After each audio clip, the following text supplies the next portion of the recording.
Hello, JD. How you doing? Hello, Dr. Powell. How are you? I am fantastic. Thank you for joining us tonight. I think we are live up on YouTube and all of our platforms. So I want to welcome all of you. Thanks. How you doing? Hello, Dr. Powell. How are you? I am fantastic. I think we are live up on YouTube and all of our platforms.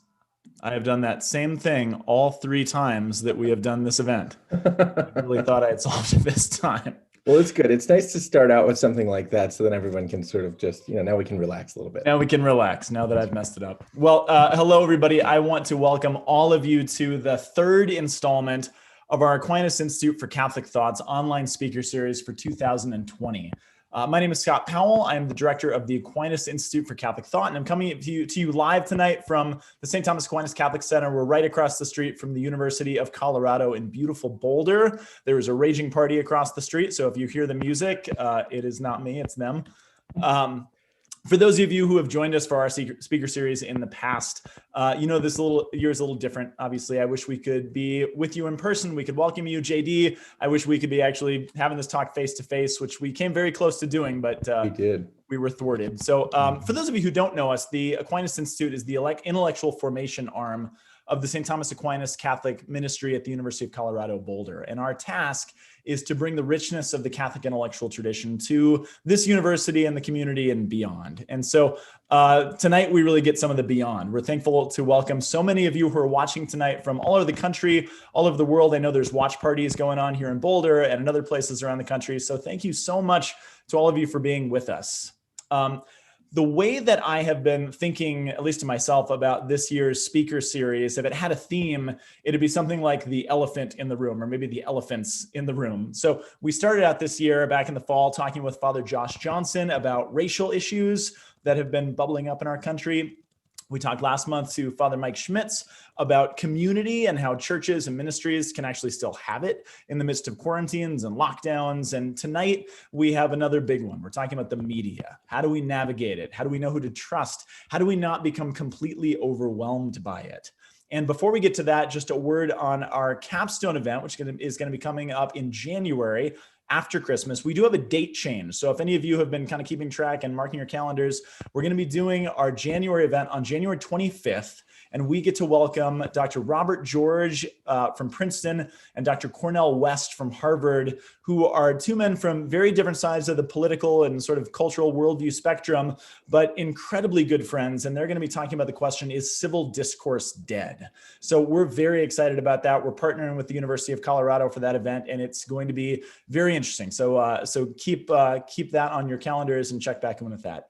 But tonight, I have the great honor of welcoming one of the great Catholic thinkers and practitioners of the area of Catholic journalism, and that is Mr. J.D. Flynn. So J.D. Flynn is a canon lawyer. He's a journalist who's published in global, secular, and Catholic media outlets. He's the editor-in-chief currently of Catholic News Agency, and previously he's worked as chancellor in the Archdiocese of Denver, which is our home diocese, and a special assistant to Bishop James Connolly in the Diocese of Lincoln. I should also mention he hosts a couple of really good podcasts. First is CNA Newsroom, which is kind of like a This American Life kind of a podcast with a very Catholic flavor to it. And then also CNA Editor's Desk, which I have to admit I've become a little bit addicted to in the last few months.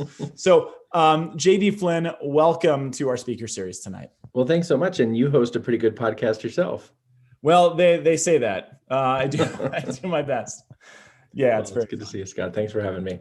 We're so honored, JD. Well, I wonder if just before we jump into the topic for tonight, if you just might say a word to us, just who you are, where you're coming from, and maybe how you got the gig that you have now. I actually just noticed, it was fun reading your bio, and you've obviously been working in the Catholic world and serving the church for a long time. I just noticed on a table in the back of my office, I have my mandatum, my mandate to teach theology in the Archdiocese of Denver. And I never realized it had your name on it. Hey, that's back great. when you were vice chancellor. So, well, that means I need to know if you're teaching, according to the faith and in an Orthodox way now. So we better be on our best behavior tonight. I'm doing my best. I'm glad to hear it. And you are doing really well. Well, Scott, thank you so much for welcoming me. And I am such an admirer of your work and such an admirer of what you're doing at the St. Thomas Aquinas Center. So thank you very much just for having me. It's great to be with you, and I always enjoy talking with you. By way of background, I am, as you mentioned, a canon lawyer. I kind of became a canon lawyer by accident in a certain sense. I went to a devout kid and went to the Franciscan University of Steubenville, as devout kids are often want to do, and As I did as well. as you did it yourself, indeed. And there I studied theology, and actually I stayed on for a master's degree in theology for two reasons. One is that I love the study of theology, and of course, theology is faith-seeking understanding, and what's more important than that? But the other is that I was dating a girl, and she still had a year to go, and so I was thinking to myself as I was getting closer and closer to graduating, I've got to figure out a way to stay here. So I stayed on for a master's in theology, and things were still going well with the girl at the end of that, but I needed to figure out, I wanted to marry her, so I needed to figure out what I was going to do for a living, and I was thinking about continuing to study theology as you have done, but I was also thinking that maybe I would go to law school, because I just have always been interested sort of in legal philosophy and legal practice and thought. And it was a spiritual director of mine who sort of suggested to me that there's a middle way between theology and the law, via media, which is canon law. And canon law, which I didn't know anything about at the time, is the internal disciplinary norms, the internal sort of structural norms of the life of the church, the day-to-day rubber meets the road, practical guidelines and norms and policies that guide all of us as Catholics in our life with one another and in the life of the church. And canon law, in a certain way, is really, when it comes down to it, it's applied theology, because it takes the principles in which we believe, the things which we know to be true, and then it asks, okay, how ought we to live? And moral theology does that too. Moral theology asks us how we should live with one another and how we can make choices and moral discernments. But canon law asks, okay, if Christ has instituted this church and revealed himself to us through the church, and if the church is the sacrament of salvation, how can we organize ourselves to live in a Christian way with one another, and to draw the principles of Catholic teaching into a mode of being the communion of the baptized, the people of God. And so I after I finished my master's, I started studying canon law at the Catholic University of America, and I was very fortunate, Scott, because when I finished, my wife and I made a list of bishops who we thought would be really great to work for. I mean, just bishops who we really admired and thought well of. So it worked out with the girl from Steubenville. Yeah, it worked out. Sorry, I got married in the middle of that. That's way great. more important. It worked out with the girl. She went to grad school at Seaway at the same time as I did, and we got married after our first semester, and we took our honeymoon on spring break, and we had a lot of fun. But at the end, it was time to get a job. And so we made a list of the bishops who we would most want to work for, bishops who we thought well of and admired. And at the very top of our list was Archbishop Charles Chaput, who was the Archbishop of Denver at the time. So I wrote to Archbishop Chaput, and I told him that I would be finishing, and would there be anything, in the archdiocese? Would he have any need for a canon lawyer? And he invited me to come out and visit with him, and I did. And even after we sat and talked for more than an hour, he still wanted me to come and work in the Archdiocese of Denver. So I don't know if he was not making good judgments that day or what, but he invited me to come. And I think we probably ran into each other, but probably when we were both first sort of being in Denver. Yeah. But I had the opportunity to work for Archbishop Chaput in the Archdiocese of Denver for many years, and he just built a great team, and it was a special time, and I got to do some important projects with him. And then my friend Bishop Conley, who was the auxiliary bishop here in Denver, became the Bishop of Lincoln, and he invited my wife and I to go to Lincoln at the time when he became the bishop there, to kind of help him get started. And so I worked for him in Lincoln for a number of years. And that was a great opportunity too, and a great opportunity to serve the church. And then how did I get this gig? Well, I guess I got a phone call. I mean, it was kind of interesting how God works. My wife and I were starting to think, our kids were getting a little bit older. Our family all lives here in Colorado. Our parents have migrated out here, and so we were really asking ourselves how we could kind of get back to where our family was. And I got a call from Catholic News Agency is owned by EWTN. It's an apostolate of EWTN. So I got a call from EWTN inviting me to consider this position. And I had been doing media things in all of my church positions, especially because Archbishop Chaput is really savvy, really understands media, and gave me an opportunity to learn a lot from him about that. And so I was invited to come and lead CNA, and it has been the best opportunity of my life. It's been a great grace and a great opportunity, and one that I'm very, very grateful for. So I've had to learn a lot about journalism on the fly, and I've had some really great mentors to help me with that and to teach me about journalism. But I also have a really great team, and they never hesitate to tell me when I'm off base. So that's helpful too. That is always nice. Yeah, yeah. Well, thanks for doing it. I have a great love for CNA, and it's definitely one of my go-to sources. So thanks for captaining that ship. Well done. No, it's a privilege. Well, that being said, that's a great segue to kind of jump into the first thing I wanted to ask you about tonight. And I would love to hear your thoughts about what Catholic journalism is. And I've thrown that term out a couple of times and we used it in promotion of tonight. Mm-hmm. But I asked this more because, number one, I've heard you talk on this a little bit, but I think it's a more complicated question than it seems. Yeah. So we often hear, that the journalists are supposed to be objective and unbiased, which I don't know if any human being is really unbiased, right, of course. But Catholic media in particular comes with a very particular built-in bias, right? Namely the truth of the Catholic faith. Mm-hmm. So my question is, how do you balance, I guess there's a lot of questions packed in here, but how do you balance reporting stories, both secular and religious alike, as a Catholic, particularly even when they might make the church or individuals in the church or bishops look bad? It's almost like airing dirty laundry of your own family. And how do you find that balance of finding that sort of unbiasedness of journalistic integrity, but also you're reporting on something that you're a practitioner of? Yeah. Well, I think it's a good question. It's a question that I think about a lot. We used to talk about it in our newsroom a lot. Now we all work at home, so we don't talk about it as much. But it's a question that we are asking ourselves all the time, and it's an important question. The mission of the job of journalists, the role that journalism plays in public life is to tell the truth, and ideally to tell the truth sort of without fear or favor. And you're right that there's no one who is unbiased, and if there was someone who was unbiased, you really wouldn't want their journalism. A robot, if a robot kind of tells you what happened in the baseball game, that's one thing if you just want the box score. But the robot, but a reporter who tells you what happened in the baseball game takes the experience of all the baseball games he's seen, and maybe even the experience of playing a little bit of ball, and what he knows about the baseball players, and with all of that, he's able to give you a narrative about what's happened in the game that's so much richer and fuller and so much more informative of the experience of the game. The game is not the box score. Right. The game is a tense 3-2 count, late, with a runner on third base and nobody knows what's going to happen, and it's a human being who has all of this experience and honestly who even has a sort of love for the game, who's able to bring those things to bear.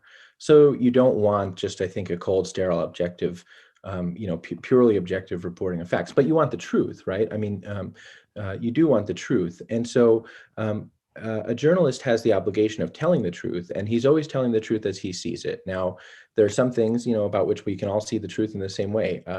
Figures on a spreadsheet play the same for all of us. There are any number of things where the goal is just to find out what happened and what someone said, and to report faithfully and accurately and clearly what someone said, so that other people can make judgments about what's happening and how best to understand it. But there are times when what's happening is informed by our experience. If you have a lot of experience watching baseball and playing baseball, you're going to have a very different take on what's happening at any moment in the game.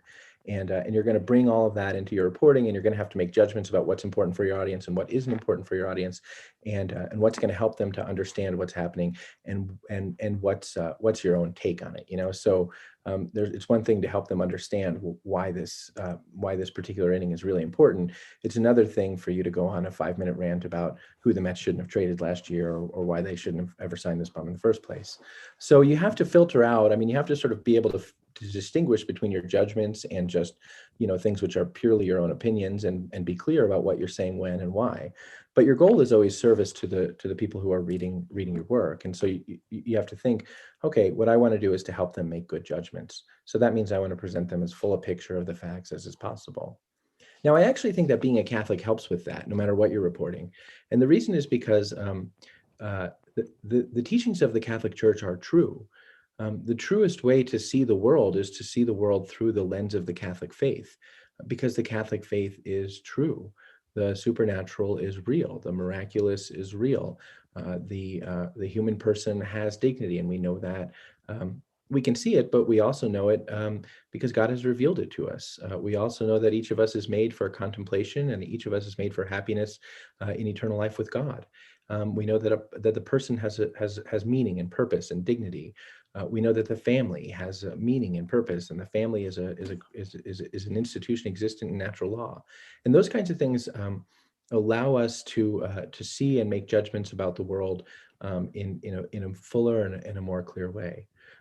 Now, maybe all that is it's preface, which means this is going to be a really long-winded answer.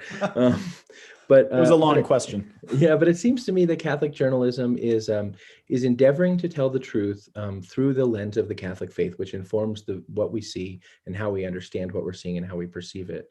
And it seems to me that that really is an expression of our baptismal identity. Each of us is baptized to share in the priesthood, the prophetic ministry, and the regnal role, the kingship of Christ, and journalism, I think, or I hope at least, is or can be an expression of that prophetic role to which we're called, right? Because what do prophets do? They see what's true. They see the way that God is working in the world. They make judgments and distinctions based upon that, and then they proclaim that truth. And I hope that we're doing that too. I hope we're seeing what's true and proclaiming that truth. Now, the part about reporting on things that don't make the church look good. Well, I don't think that the role of a prophet is to sort of do spin for the king, right? I mean, can you imagine that David acts in a terrible way in order to have Bathsheba, and then Nathan comes along and says, well, what David really meant to say here was, I mean, imagine, it would not be, it would not serve truth, and it would ultimately not serve our salvation. And so there's a necessary part of all of our calls, which is to speak the truth, to call people to conversion, to bring to light things which are hidden, even when those things make us uncomfortable. Because at the end of the day, what our hope is, as Catholic journalists especially, is for God's mercy and God's grace and God's redemption to enter into the situations which we see that are broken. What do we hope will happen after the McCarrick report has been unpacked and people better understand it? Well, we hope that the justice of God will see that justice is done, and we hope that the mercy of God will bring healing to the church. But we know that healing can't be predicated on a lie, and justice can't be predicated on a lie either. And so, if all we're doing is bringing to the surface truth, so that God so that we can better open our hearts to God and be more honest about what we need to ask the Lord for, that's something I think is worth doing. And I think it's something that ultimately is going to help the church be who she's called to be, which is to be holy. Yeah, I think that's a fantastic answer. And I as you're speaking, I'm thinking, I don't know if there's a question here or not. Maybe it's an observation, but and I think you and I have talked about this, but I've also noticed it in my promotion of this talk tonight, and starting to talk about what we're doing. And this is I'm getting deep into your world, but I'm fascinated by the amount of strong opinions that people have about not just you, but about your news site, and how simultaneously I've gotten emails and heard people saying either, oh my gosh, they hate the church, they're not really Catholic, they're always kind of tearing things down, and simultaneously, oh my gosh, they're totally in the pocket of the bishops, or they obviously get paid by the bishops. And how, maybe just comment on that, how it can be, or from your point of view, does that mean you're doing something right? That the fact that people can have simultaneously the opposite perspective on what you're doing and kind of be mad at you for both reasons. What is that? Well, first of all, I mean, we don't get paid by the bishops. CNA is an apostolate of EWTN, and EWTN is an independent global Catholic media network, and it's donor supported and mostly supported by the small donations of viewers and readers and watchers and listeners. So this perception that CNA is sort of a perception that's sometimes out there that CNA is sort of paid by the bishops or something like that is just not true.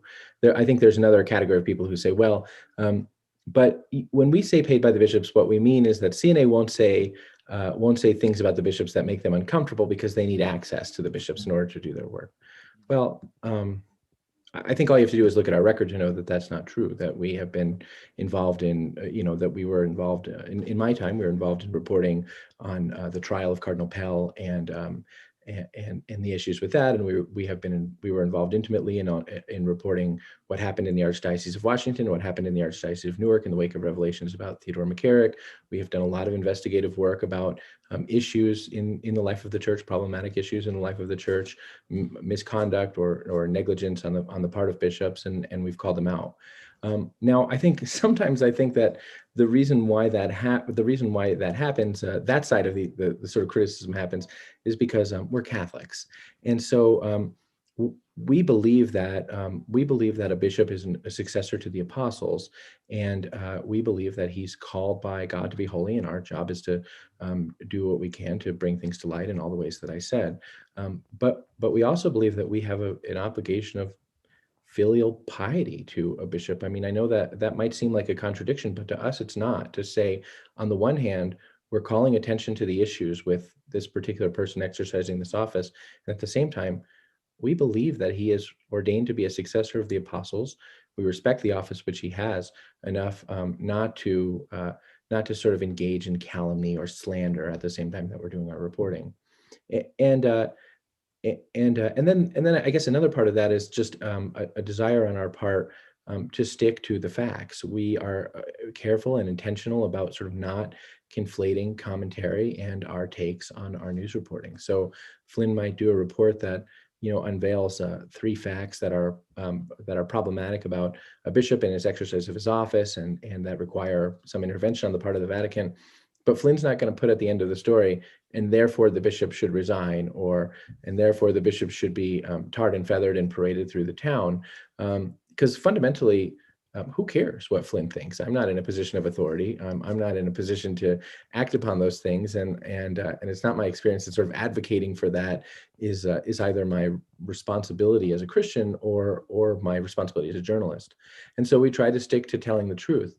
And we try to do that in a way that is not inflammatory or incendiary.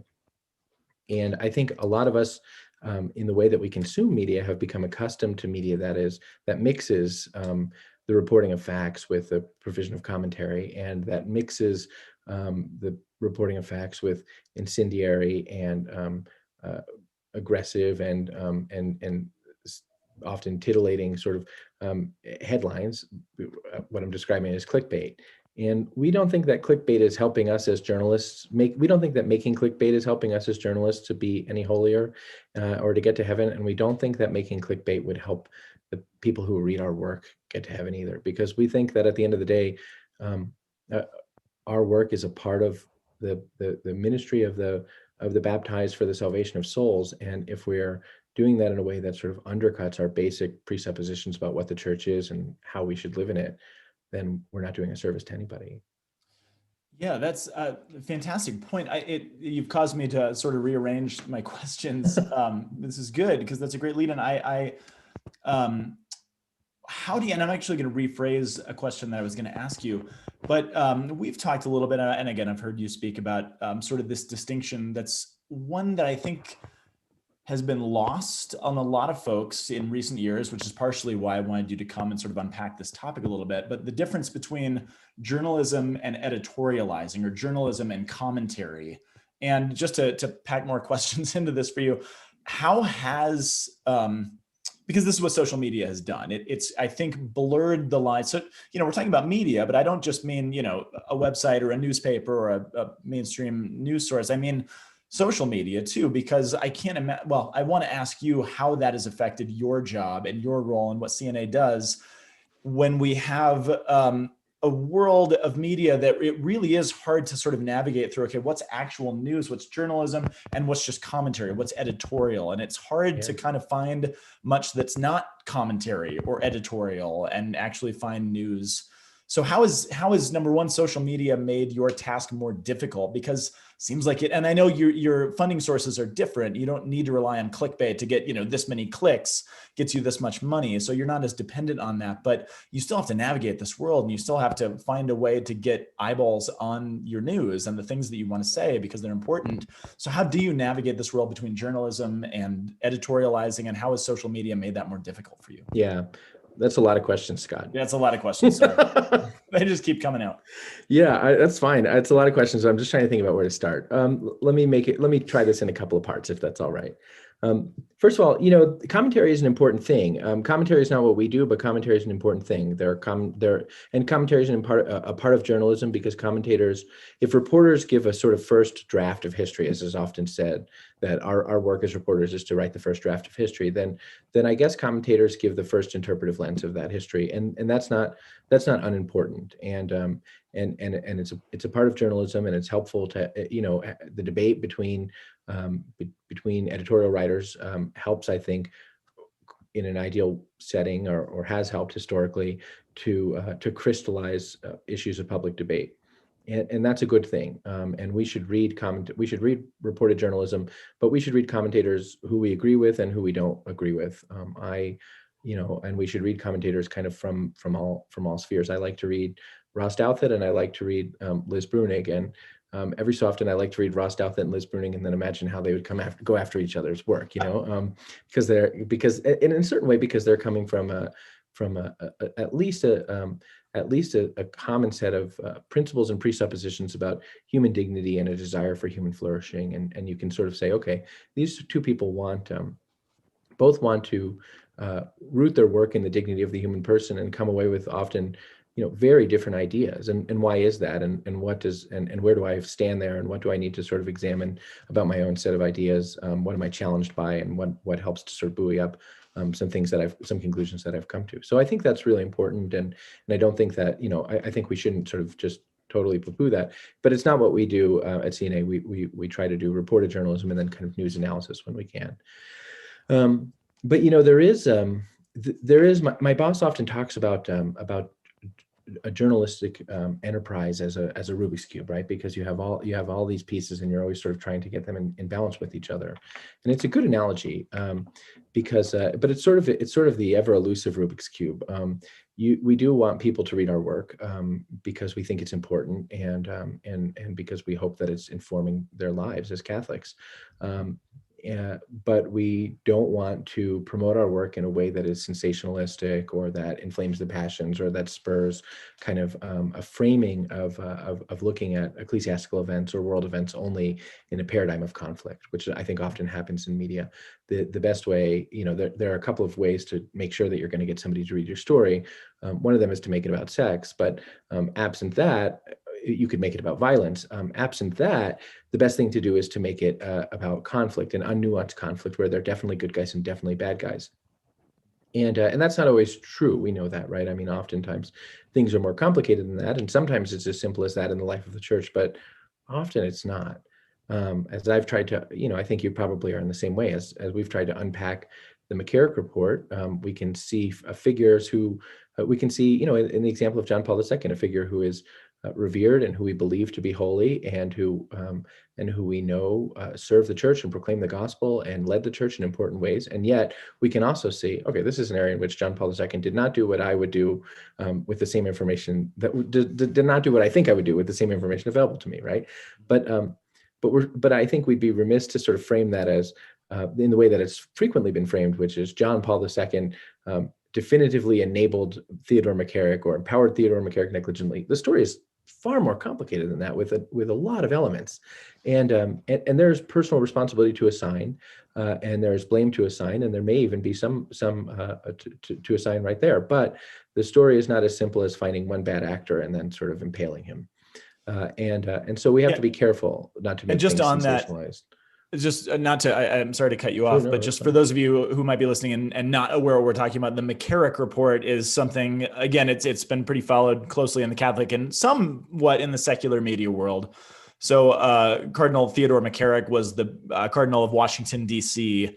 A number of years ago, and a lot of scandal, a lot of deep sin, a lot of really horrible things. And the Vatican, after what has it been, 2 years of putting together this report, has finally released sort of the definitive chronology on what happened. It was 700 pages or something of this massive document of all the things that have happened. So that's what JD is referring to with the McCarrick report. Thank you. You have been just steeped in we talked Yeah, about sorry. the Thanks dirty so much for laundry that. of I the appreciate church, the but clarity. you've been Yeah, but no, I mean, no, the just for point, anyone who yeah, might not yeah. know that reference point. I think the point is just, we have to be careful sort of not to frame things as in that way. And I think we have to be careful as news consumers too. I hope I'm answering your question, but I think we have to be careful as news consumers too, to ask ourselves when we're reading news, okay, is the conflict I'm reading about, is the conflict framework that I'm reading about true, or is it sort of trumped up to get me to read it? Are the white hats as white, are the white hats as white as they've been painted, and are the black hats as black as they've been painted, or is the truth a little bit more complicated? And we shouldn't be afraid of complicated realities, because that's life. And we shouldn't be afraid to dive into complicated realities, because God has given us all intellects, and God has given us all the capacity to understand them. But we should be wary when a narrative is being simplified and spoon-fed to us, and especially in such a way that it seems designed to lead us with only one conclusion, instead of giving us a pattern of facts and letting us make some of our own judgments or identify what the issues might be. Yeah, absolutely. Well, and on that note, that's a good segue to another question I have for you, which is part of this is I'm curious about your thought process, but also just what advice you have for the rest of us. Because we're so saturated, there are so many voices with social media, and there's such a we already had the 24-hour news cycle where we were kind of bombarded, but now with social media, it's a whole different sort of bombardment. So how do you, and what advice would you give people just to sort through the sheer vast volume of information that's being thrown at us? How do you know who to trust? How do you know what to throw out? How do you mentioned a couple names, Ross Douthat and others, okay, I'm curious, I read these people every day, but how do you even get to the point of, all right, these are the people I kind of go to, these are the sources I go to, and I kind of avoid those? What advice would you give for folks to navigate that? Yeah, that's hard. I mean, and social media does make that harder, because because it's amazing how many people now say that social media, Facebook or Twitter or even Instagram, which is a little bit confusing to me, but it's amazing how many people now say that social media is a primary place from which they get their news. And it's understandable. I mean, social media apps are designed to mess around with our neurochemistry in such a way that it's super, super rewarding to be on them as much as humanly possible. And so it's understandable that we would be on them to get our news too.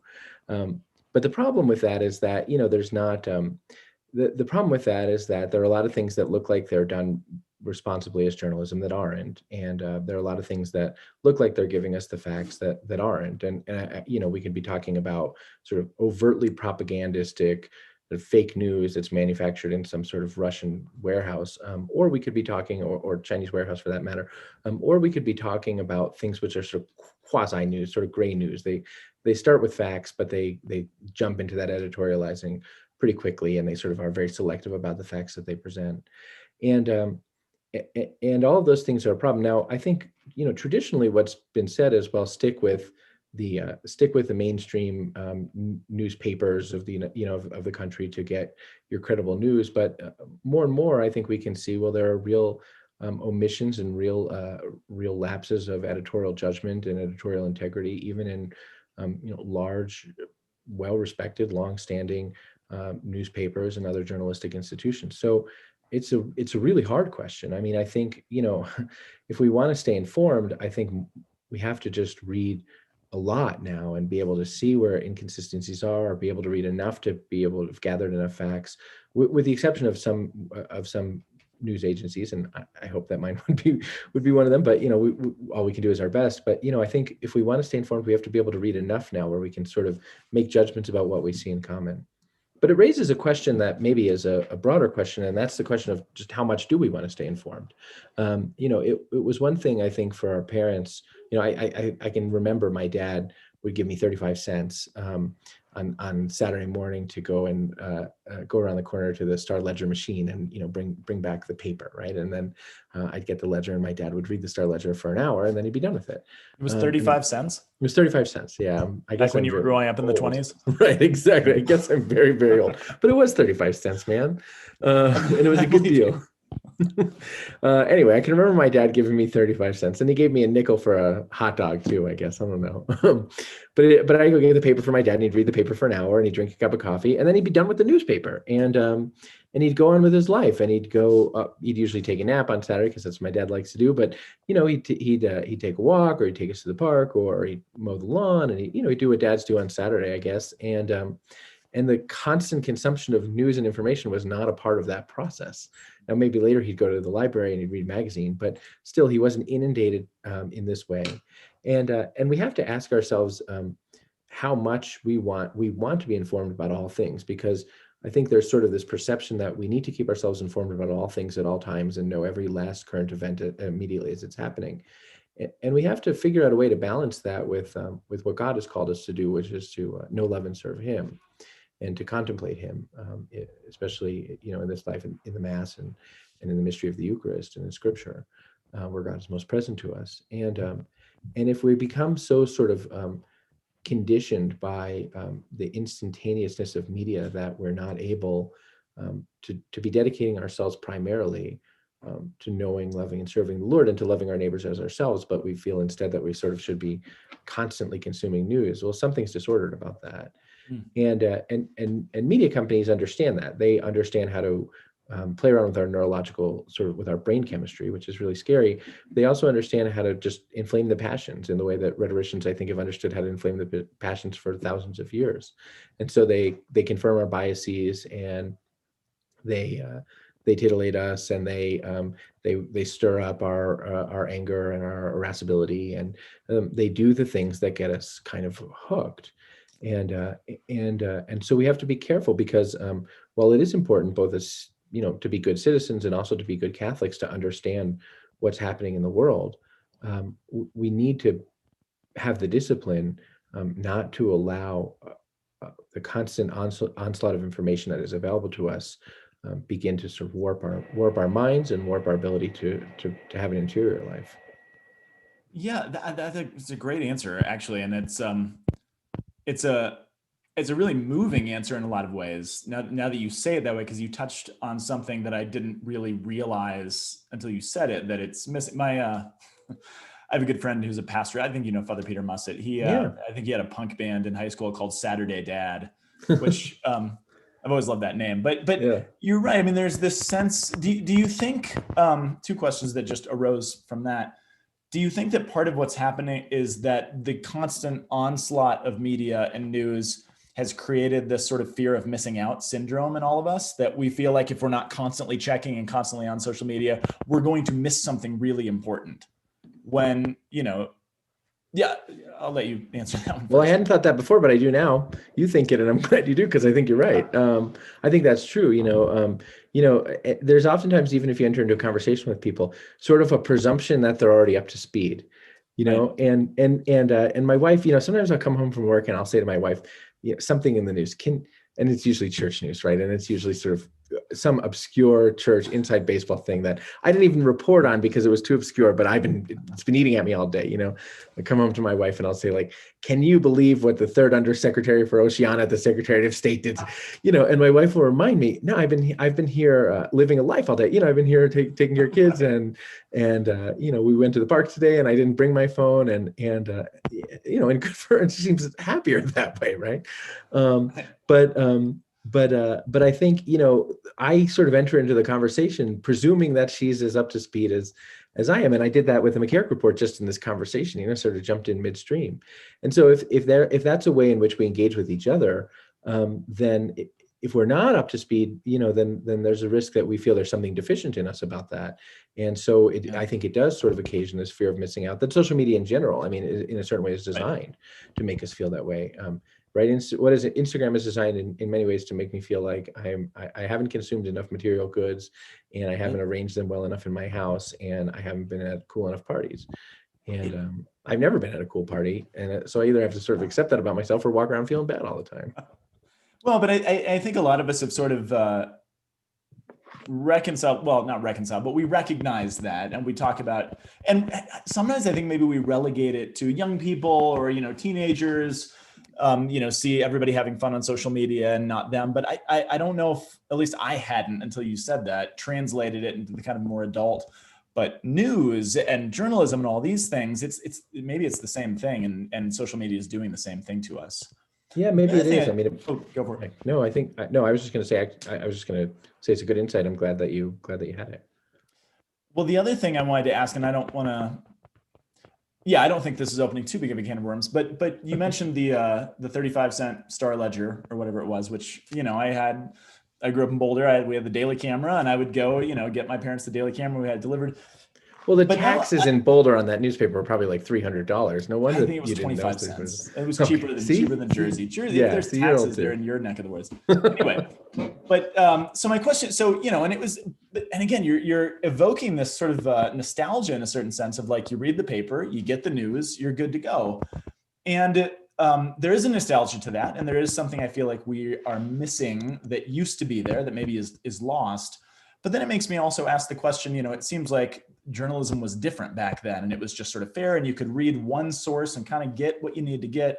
Am I just underestimating? Am I being naive as to the bias that always sort of existed and everything was always sort of slanted? Was I always sort of missing out, or were our parents always sort of missing out on another side of the conversation? Because now I feel like I'm constantly almost paralyzed by feeling like, well, I need both sides of this political debate or both sides of this argument.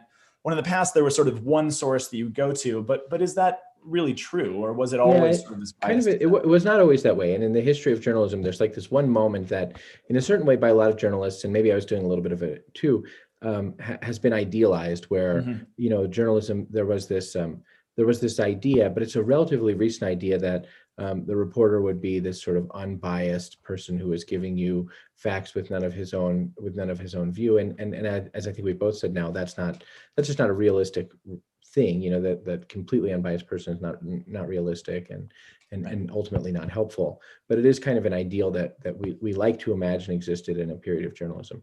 But if you think about the history of journalism in the United States, journalists helped to start the Revolutionary War, and so many of us would say, okay, well, that's a great public service that journalists did. But then journalists also helped to start the Spanish-American War, and sort of the era of yellow journalism. And you look at that whole period of journalism, and you sort of ask, why did they actually start that war? And you start to see, okay, well, there's a way in which media was used in what we would now, I think, say fairly overtly in a propagandistic way, and then there's a whole period in which you would be able to say, this is in this town the conservative paper, and this is the Democrat paper, and they're sort of going at each other. Now, they're going at each other at a speed of one newspaper per day, or maybe two newspapers per day. Right. So the pace of the whole thing is, even if you're reading both, or even if you're only reading one of them, and you're therefore sort of being conditioned to a worldview that is not complete, you're doing it at the pace of one newspaper per day. Whereas I think now the pace, the thing about social media and the selection bias of social media and things like that is that you can find yourself in a much more effective and powerful sort of echo chamber, or a much more effective and powerful sort of reinforcement circle much more quickly. And the power of the screen, and especially the power of these little screens that are in our hands and our phones is so much more profound, because it ties into our bodies in a way that's different than the way that the printed word did. And we have to reconcile that. I'm not a Luddite, and I don't think you are either. I don't think either of us would say that we don't want these things in our lives, but we have to find a way. And not just you and I, but more broadly, I think we're still at the beginning of understanding how to use this tool in a way that's not sort of inimical to our flourishing. And that's going to be probably a longer sort of process of shaking out than we'd probably like to admit. That's true. It also makes sense that it changed journalism in the sense that, again, rival newspapers in a given city, the New York Times puts out an op-ed. The New York Post has a day to think about it and craft something else, rather than I have to have it out in the next 10 minutes, as a response. And so it changes. And not just have it out in the next 10 minutes, but I have to, so there's some time to think about it, but also I have to have it out in the next 10 minutes, and I have to get more eyeballs on it than you do. So I have to make it more salacious than what you've done. And sort of, it has to be an onslaught. And so we're always sort of upping the ante with these kinds of things. And And ultimately, that's what I think we have to ask ourselves: how much media am I going to consume, and when am I going to realize that there's a necessity of having some discipline and being able to step away? Yeah, yeah, that's good. Well, I have one more question for this section. Then, if it's okay with you, I've been getting some email or some questions from our students and our people here at the University Center that I would love to throw out at you, and then kind of one closing thought from you. But before we move on to the student questions, if it's all right, and maybe this is maybe it's not happy. I'm not sure what it is, but we've been, we talked about in the McCarrick report, and when I think of Catholic, I don't know if I'm sure I'm not alone. I don't know if this is what everybody thinks, but when I think of Catholic journalism, my mind instantly jumps to, things like the abuse crisis and things like scandals and bishops and everything else. And, we've been dealing with this election and the dispute and, constant political arguments, presidential things. But I guess one of my questions, because again, this is your bread and butter, what are some of the really big stories that are happening in the Catholic world, maybe even outside of the US, that Catholics in this country just haven't heard about? What don't we know about that Catholics in this country ought to know about? Yeah. Well, and I don't want them all to, I'd like for some of them to be stories of good news too. So let's think about that in the right way. But, one story that in the United States, we struggle to pay enough attention to is the persecution of Christians in other parts of the world. And especially the persecution of Christians right now in various parts of Africa, and in many ways even violence against Christians in many parts of Africa. There is a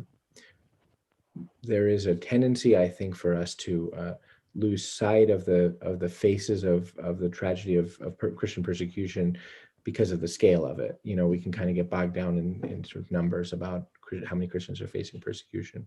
But last year there was a story about some seminarians in either Nigeria or Ghana. I should have done the prep on this, but last year there was a story about some seminarians in either Nigeria or Ghana who were kidnapped. Maybe you remember that story. Yeah. They were kidnapped, and one of them ultimately died.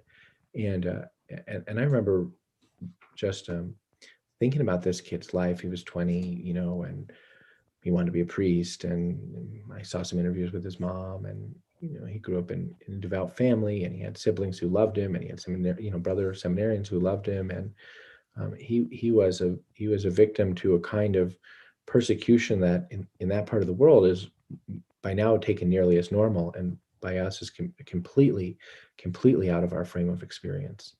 And so I think it's important for us to remember the plight, the situation for Christians in other parts of the world, because we are uniquely positioned to pray for them, of course, and to offer our sacrifices for them in a spiritual way, which is the most important thing we can do. But we're also uniquely positioned to support organizations that try to bring some relief to persecuted Christians in another part of the world.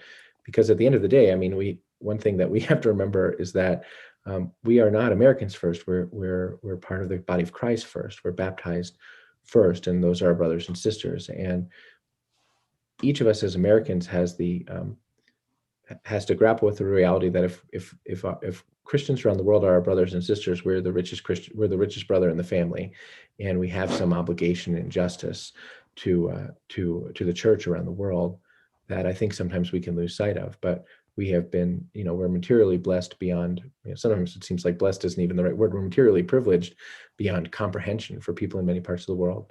I think to understand the plight of Christians in other parts of the world and to be able to support them is something that we should see and should be in our minds. Yeah. We tend to think of the martyrs, I think, as guys from the first couple of centuries of Christianity. And I think we tend to forget that there are Christian martyrs right now in so many parts of the world. Right, it's hard to wrap our heads around that, which is why then it becomes this abstraction. But Yeah. But thank you for that. It's good to be. It was kind of a downer, though. I was trying to think of but good news. It's an important one. Yeah, I mean, a good news story. I think a good news story that I think is worth paying attention to us too at the same time is a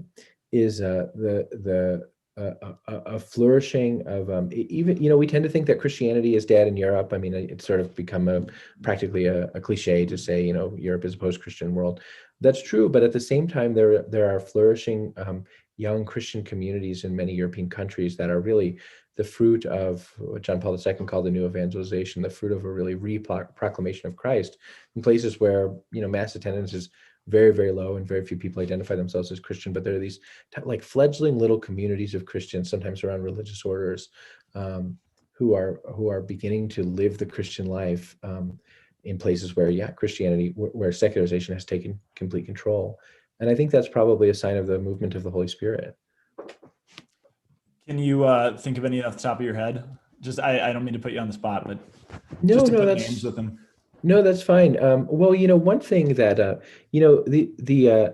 the United Kingdom is a very, very secularized country. I mean, church attendance on the whole in the UK is very, very low. But I'm thinking of a parish in London, St. Patrick's. There's a place in London called the St. Patrick's Evangelization School. You might know about it actually, because I know you went to Maryvale. I did, yeah. Does I that didn't ring a spend bell much for you? time in London, unfortunately. Okay, so there's a parish in London, and it's in a kind of a wealthy and sort of restaurant and club area of London, and the pastor at this parish has formed a little school of evangelization, and so young Catholics go there and spend some time in formation just about how to invite people into the parish, and they go out on the street and just ask people for prayer requests or ask people if they'd like to come and make a visit to the church. It's the place where I don't know if you've ever seen this little movement of exposing the Blessed Sacrament and then opening the door and lighting the church by candles and then opening the church and inviting people to come and pray. I can't remember what it's called now. Something like night fever, something like that. It's, I don't know, some kind of trendy name, but this parish is where it got started. And so in this sort of like cool neighborhood, you have these kids who are just inviting people, do you want to come in and say a prayer? And people who are latently Christians, who are baptized but don't go to church, come in, and people who are Muslims or Hindus or any number of other religious traditions come in, and people who have profess no faith at all, have no experience of Christianity whatsoever, come in, and then just to spend a minute with the Lord, and it's an interesting thing because there's no something like that. Well, were we successful? Well, people came in and spent some time in the presence of the Lord.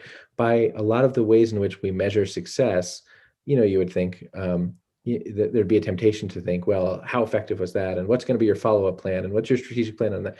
But the simplicity of just saying, we have a school of evangelization in which we invite people to come and rest in God's presence is a tremendous and beautiful thing. And especially in a city, global city that is wealthy and technocratic and largely secular, it's a sign of contradiction that's really quite beautiful.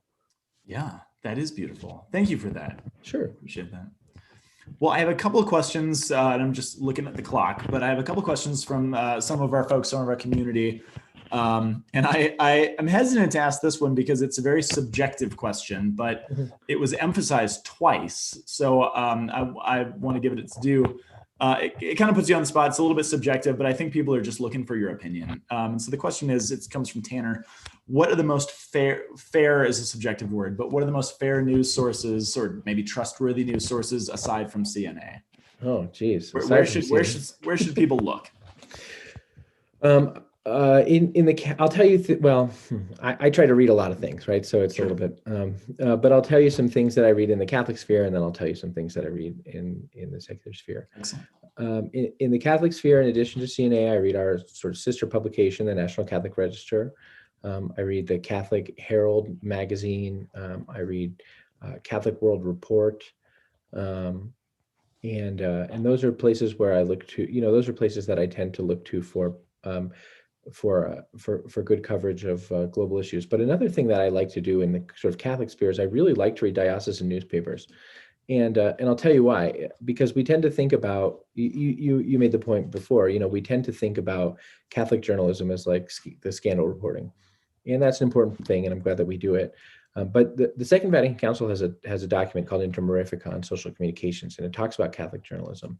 And it says that Catholic journalism has the aim of informing and inspiring and encouraging and teaching. And so, the informing part is important, and it's what I think large global news agencies tend to focus on. Although we try to do feature work that does other things, but if you read diocesan newspapers, you often find the small stories of people who are living the faith in really beautiful and concrete ways that might not gain national attention.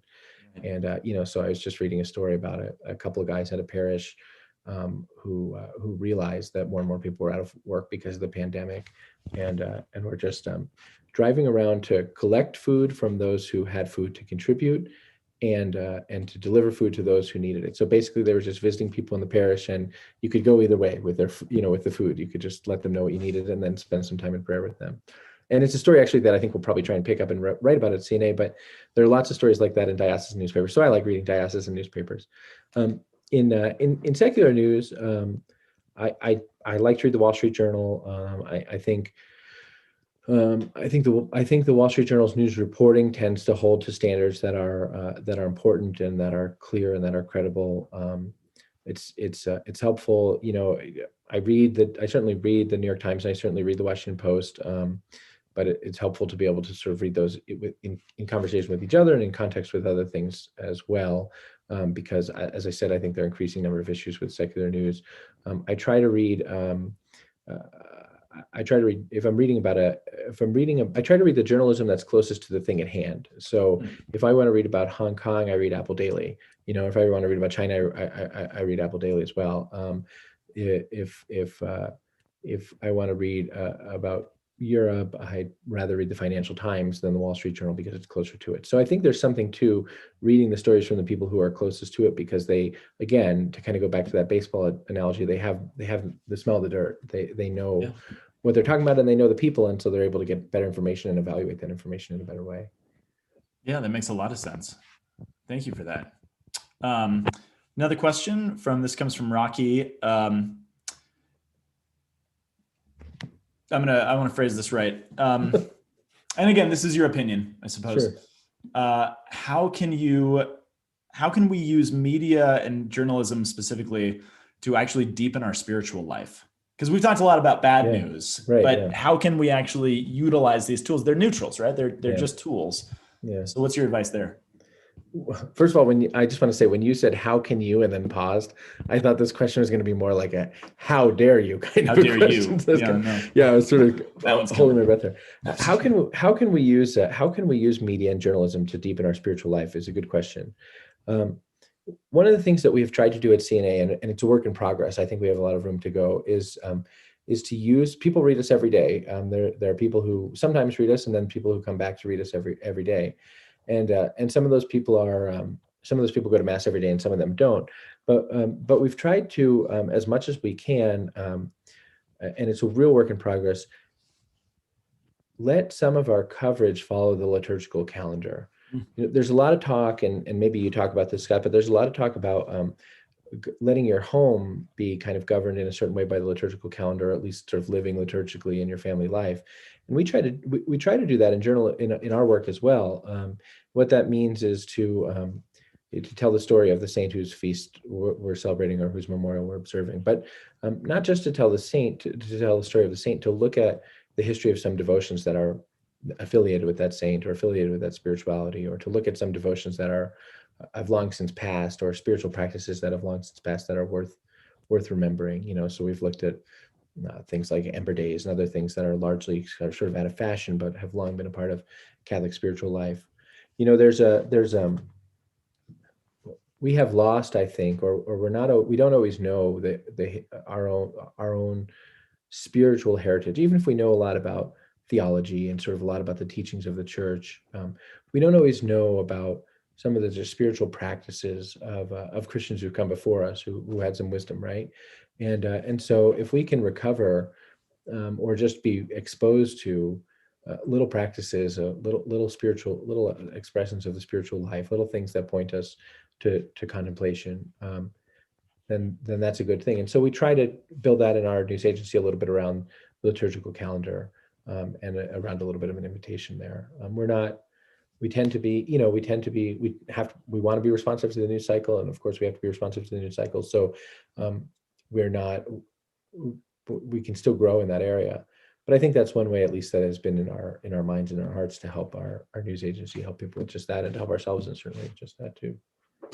That's great. And that our time is almost at an end. So that brings me to the question I want to kind of close us with. And I'm actually happy you answered that last question the way you did, because you gave sort of a corporate answer for, as your organization, this is how you try to do this. And the other question, I think I texted you this earlier today just to make sure this was okay, because this is something I think a lot of folks deal with, and anyone who is, I'll just say it this way, anyone who has worked in the church for any period of time knows that there's a lot of dark corners in the church, and there's a lot of very sinful human beings that do sinful human stuff. But you, in a really particular way, and again, I've been following your coverage, pretty closely for a while. I mean, with the McCarrick report, the Vatican finance scandal, all some political stuff, the sheer amount of darkness that you must be steeped in, and the really dark underbelly that you have a firsthand view of. I really would love to know, if you're comfortable talking at all about it, how on earth do you see the worst of the church, really, and still keep your faith? I told my wife last night, we were talking about something else, but it's funny. I told my wife last night that sometimes I feel like if there are many parts to the body, my vocation is to be the liver, because I filter all the crap. And nobody sort of signs up to be the liver, but To be the liver. I told her, I have the misfortune of being kind of good at being the liver, and so it keeps happening. But it's true, in our work, we cover a lot of things that we believe it's important to cover, a lot of things that have been covered and that ought to be uncovered, to bring to light things that have not been in the light. And as a consequence of that, we look at things that are not in the light. And as a canon lawyer, I have worked in the past in the church on things that are, related to places where the church is in need of reform, or related to places where there are personal failings in the church. And so I think, that's true that I sort of have spent some time in the church's darkness. I hadn't quite thought about it until you texted me and said, how do you keep your faith and all this crap? But I'm glad you asked, because I think all of us, the revelations about Theodore McCarrick 2 years ago in June of 2018 were when it was revealed that Theodore McCarrick had serially abused minors and priests and seminarians, and then following that, a grand jury report in Pennsylvania that revealed sort of a systemic history of mishandling cases. Those revelations, I think, ushered in a period of time in the life of the church that has been very, very hard for a lot of Catholics. A lot of Catholics have realized that things which they thought were true, or preconceived notions that they had, are not true. There's been the death of a lot of sacred cows, I think. And I think we've learned some good lessons from that. We have learned, I think, the danger of putting people on pedestals and idealizing people who are contemporaries, who instead of looking always to Christ, and instead of looking always to the cross. And so for myself, I find that, look, ultimately, I am not surprised by sin, because sin is the premise of the whole of the story of salvation, right? It's easy to put it in an aphorism and say, "Oh, happy fall," that merited for us the incarnation of Christ. But the truth is, sin is a disordering, a destructive, and ultimately mortal force. And Satan is a fallen angel who prowls about the world like a roaring lion, seeking the ruin of souls. That's true, and it's so much true that God desiring to redeem us from sin and bring us into His eternal friendship, became man and died and suffered and died on a cross in order to redeem death and to set us free from sin. But sin is the predicate of that whole story, and so I think all of us have to reconcile with the fact that sin is real, and that anyone who is a Catholic is a sinner and is in need of a savior, and that the only sort of hope of getting through sin is Christ on the cross. But we should be more surprised in a certain way when we find grace and goodness than when we find sin, because sin is the human condition. Now, maybe that sounds very negative, but I hope it's just realistic. And so I think the first part of keeping our faith is to have a realistic assessment of the state of the world, and also then to have a realistic assessment of our own disposition, to be aware of and actually probably afraid of our own disposition towards sinfulness, so much that we are reminded to turn to the Lord. We're reminded of that if left to our own devices, we are we are not strong enough to sort of hold off the temptation of sin apart from Christ. And so when I look, I guess, at the sinfulness of people in the church, I'm reminded that the church itself is our lifeboat, and the lifeboat goes through the cross. And so we shouldn't be surprised by the sin, or we shouldn't be surprised by the suffering. We should know that the vocation of Christians is to journey with Christ to the cross, suffer and die, and to anticipate the resurrection. That all of this is for something, and all of this is leading us towards something. And the church is not an NGO that exists to do good things and help people. The church exists to be the conduit by which we get out of the state of sinfulness in which we find ourselves, and therefore to place ourselves to place ourselves in the hope of the promise of the resurrection, and to look for the ways in which we see redemption, the ways in which we see God working in our own lives to help God to bring renewal and healing to our own hearts, and to help us turn away from sinfulness, to see ourselves growing in virtue, to see the growth of virtue in other people. I think it's important to have a group of people with whom we're accountable, not just so that we can sort of tell each other to knock it off, but because when you're accountable to people, you see that God is working in their life. And you see, wow, my friend was struggling with sin, and the Lord has healed him of that. And so in the big picture, I mean, if all we're doing is sort of looking at these things in the abstract, we think, holy crap, this world is just, all of these guys are bad guys and all that. But if we ask ourselves in prayer, Lord, how are you working in my own life? Remind me. And Lord, how are you working in the lives of my family? Remind me. Lord, how are you working in the lives of my friends? Remind me. I think there's a reason why so often in the Old Testament, the patriarchs of the Old Testament evoke the memory of what God has done. The God of Abraham, the God of Isaac, the God of Jacob. What they're doing there is they're not just remembering their grandpa's name, they're remembering that God has seen them through hard times. And we need to evoke that memory too, and we can do that by recalling God's movement in our own lives and in the lives of our friends and in the lives of the saints too. God, I really believe that Augustine was mired in sin. Now, Augustine's a little hard on himself, but God, I really believe that Augustine was mired in sin, and you transformed him through beauty and through your word. God, I really believe that Ignatius was vain and self-centered and chasing after all the wrong things, and you brought him into a moment of conversion with Christ that changed his life.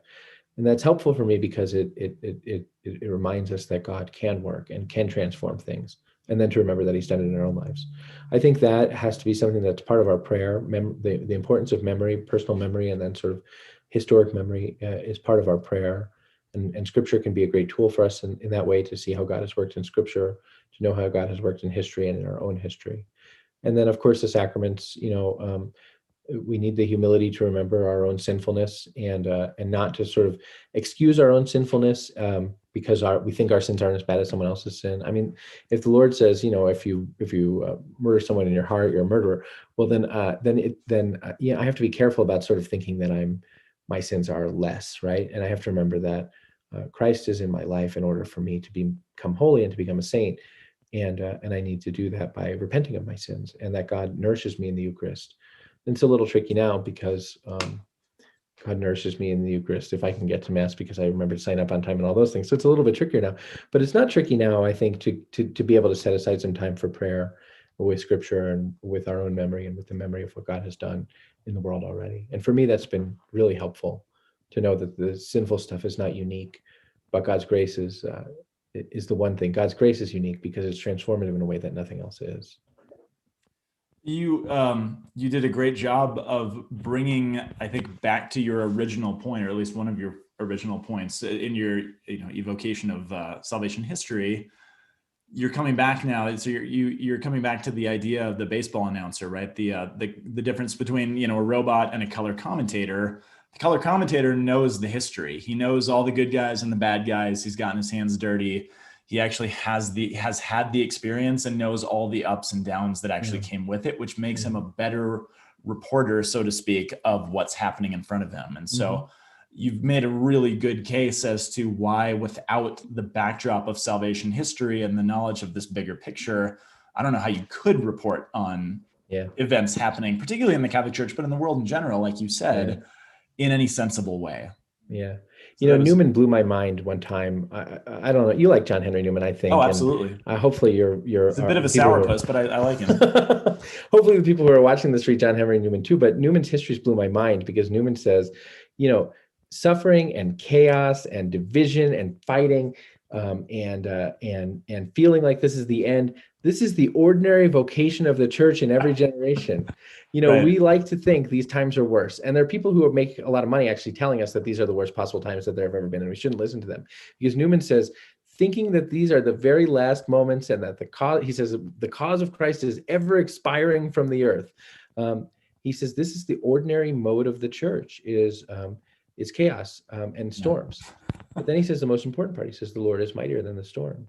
And in every generation, the Lord is mightier than the storm. So remembering that is hugely helpful, and sort of not being so disturbed that we think that our suffering is unique when our suffering is the ordinary state of sinfulness, and God, the Lord is mightier than the storm and calms the storm in a way that nothing else can. Absolutely. I've got Newman right over my shoulder here, right above me. So he's keeping an eye out. Well, JD, it's been such an honor and a privilege to talk to you. Part of the great things about this job that I have is that I get to put together a speaker series where I just get to sit down with people that I just want to talk to. So I've had a blast. I've really been, I've just enjoyed it. It's been edifying. So thank you for making the time. I know you have so much on your plate right now. So I'm really honored that you made the time for our series this week. It's my pleasure. Thanks so much for having me, Scott. I'm grateful. For the rest of you, thank you so much for joining us. We are honored to have you. And if you missed it, you can catch us on YouTube after the fact. Keep an eye out for January. Mark your calendars. January 25th, we're having our big kind of capstone event where we welcome Robert George and Cornel West, two professors, incredibly powerful thinkers, public intellectuals, I suppose you could call them, who come from very different points of view, very politically, ecclesially, culturally, who have a beautiful and dear friendship. And so they're going to be talking about the question, is civil discourse dead? And they're going to be able to put their money where their mouth is and sort of demonstrate that. So that, if you're familiar with our Aquinas Institute, that's going to be in what we usually call our great debate. But for the sake of the nature of the event, we're not calling it a debate this year, but it's more of a dialogue between these two. But that event is coming up again, January 25th. We're partnering with the University of Colorado, who are putting the event on Zoom on a massive platform. So we're able to broadcast this event to hopefully thousands and thousands of people. So please join us. You can go to our website, register on Zoom. We'll have all that material up very soon. But from all of us here at the Aquinas Institute for Catholic Thought and the St. Thomas Aquinas Catholic Center, JD, thank you. And thank all of you for listening. And we will see you in January. Thanks so much, everybody.